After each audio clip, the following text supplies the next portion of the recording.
Halo teman-teman, assalamualaikum warahmatullahi wabarakatuh. Balik lagi tentunya di channel Sakayana ya.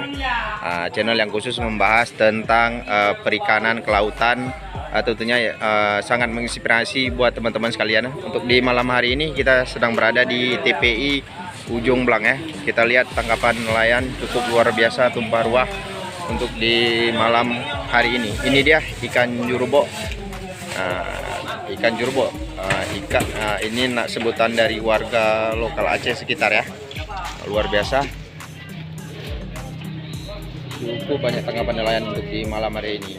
Beberapa minggu yang lalu, khususnya di kota Luxmame Aceh ya, angin yang luar biasa sehingga nelayan susah untuk melaut, dan malam ini alhamdulillah tangkapan nelayan cukup luar biasa. Bisa dilihat ini, per kilonya dibanderol di angka Rp25.000 ya.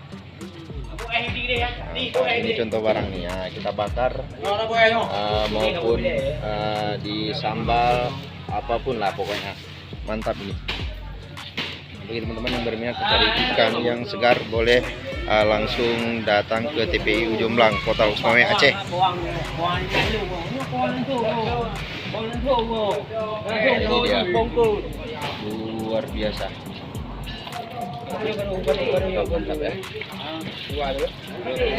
Mantap ya, segar-segar, masih fresh ikannya nih.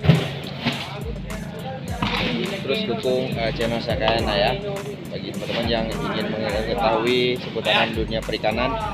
Ini dia, kita lihat proses penimbangan satu keranjang berapa kilo.